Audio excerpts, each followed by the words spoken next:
একদিন দুদিন তারপর 21 দিন। জীবন আসলে তৈরি করা মানুষের অভ্যাসের রঙে রঙিন। মানুষ ভাবে সে তো ভালোবেসে যাচ্ছে, অথচ এক মুহূর্ত বুঝতে পারছে না সে আসলে তার অভ্যাসের কাছে বন্দী হয়ে যাচ্ছে।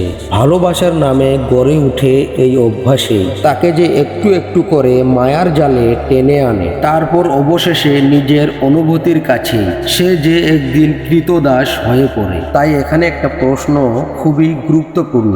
তাই আসলে আমরা কাকে ভালোবাসি, মানুষটাকে নাকি তার সঙ্গে তৈরি হওয়া আমাদের অভ্যাসটাকে? প্রতিটা মানুষ হলো তার অভ্যাসের ফল।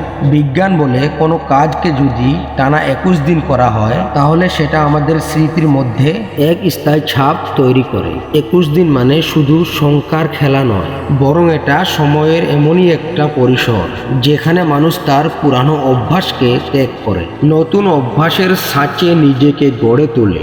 আর তারপরে শুরু হয় জীবনের অধ্যয়নের এক অদ্ভুত যাত্রা, যা একদিকে মুক্তি তো দেয় আর অন্যদিকে তাকে নতুন বাঁধনে তাকে বেঁধেও দেয়। একটা মানুষের সাথে যদি একইভাবে টানা 21 দিন যদি মেলামেশা করা যায়, কথা বলা যায়, বিভিন্ন বিষয়ে আলোচনা করে মতামত দেওয়া নেওয়া যায়, তাহলে না স্বাভাবিকভাবে সেই মানুষটা আমাদের কাছের মানুষ হয়ে ওঠে। তবে কোনো মানুষ যদি খারাপ মনোব্যক্তির মানসিকতার মানুষ হয়, সামনাসামনি তো ভালো কিন্তু ভিতরে ভিতরে তোমার ক্ষতি করার ফন্দি আটে, তাহলে প্রথম 21 দিন তুমি তার সাথে ভালোভাবে কাটাতে পারবে না। আর এই প্রথম 21 দিনেই একমাত্র সেই সময় যেখানে সম্পূর্ণ চেতনার সাথে মানুষটাকে ভালো করে চেনে নিয়ে বুঝে নিয়ে তার সাথে নিজেকে জড়ানো কিংবা তার থেকে দূরে যাওয়া। তাই প্রথম 21 দিন পেরিয়ে যাওয়া মানে তুমি তোমার জীবনকে তার জীবনের সাথে এক বন্ধনের বাঁধে বেঁধে নিলে।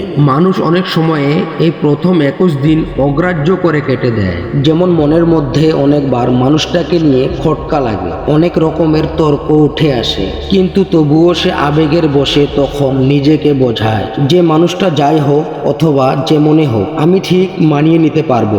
আর এই তখনই আমরা নিজের বুদ্ধির অনুভবকে দূরে ঠেলে চেতনাকে গুরুত্ব না দিয়ে বাস্তবতাকে রঙিন স্বপ্ন ভেবে নিয়ে মানুষটার সাথে প্রথম 21 দিন কাটিয়ে ফেলি। আর একবার 21 দিন কাটানোর পর আর তুমি তখন মানুষটাকে নিয়ে না নিজের অজান্তে নিজের অভ্যাসের কাছে কৃতদাস হয়ে গেছো। সব কিছু পরিবর্তন করা যায়, কিন্তু নিজের অভ্যাসকে পরিবর্তন করতে না ভীষণ বিরক্তির মুখোমুখি হতে হয়। তাই এইবার যদি মানুষটা কোনো কারণে এক মুহূর্ত তোমার জীবনে না থাকে কিংবা তোমাকে অগ্রাহ্য করতে শুরু করে, তখন তুমি ছটফট করতে শুরু করবে, ভীষণ ছটফট করবে।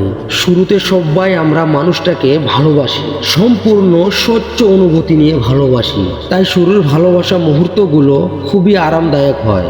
মানুষটাকে নিয়ে তখন কোনো রকম কোনো অভ্যাস তো থাকে না, শুধু ভালোবাসার মধ্যে তখন এক বাঁধন ছাড়া স্বাধীনতা থাকে। কিন্তু 21টা দিন কেটে যাওয়ার পর আমাদের ভালোবাসা যখন অভ্যাসে পরিণত হয়ে ওঠে, তখন সেটা আর শুধুমাত্র অনুভূতির মধ্যেই সীমাবদ্ধ থাকে না, পরিণত হয়ে যায় এক বাঁধনে, মায়াবী মায়ার তীব্র বাঁধনে, যার থেকে রেহাই পাওয়া আর সম্ভব নয়। তবে মানুষটা যদি আমাদের জীবনে উপস্থিত থাকে তাহলে যতই অভ্যাস হোক কিংবা অন্য যাই কিছুই হোক কোনো অসুবিধা হবে না, বরং এই অভ্যাসেই তখন অনেক সুখ এনে দিবে। কিন্তু আসল কথাটা কি বলতো, সমস্ত অভ্যাসের পরেও মানুষটা যদি আমাদের সঙ্গে না থাকে, ঠিক তখনই শুরু হয় যত রকমের মানসিক ঝামেলা, মানসিক অস্থিরতার মুখোমুখি। তবে যে ভালোবাসায় সঠিক বোঝাপড়া থাকে, সৎ মনের সৎ আবেগ থাকে, তবে সেটা অভ্যাসের থেকে অনেক অনেক বড়, অনেক গভীর হয়ে দাঁড়ায়। একদিন দুদিন তারপর 21 দিন। প্রথম দিনে থাকবে নতুনত্বের স্বাদ ভীষণ আকর্ষণীয়,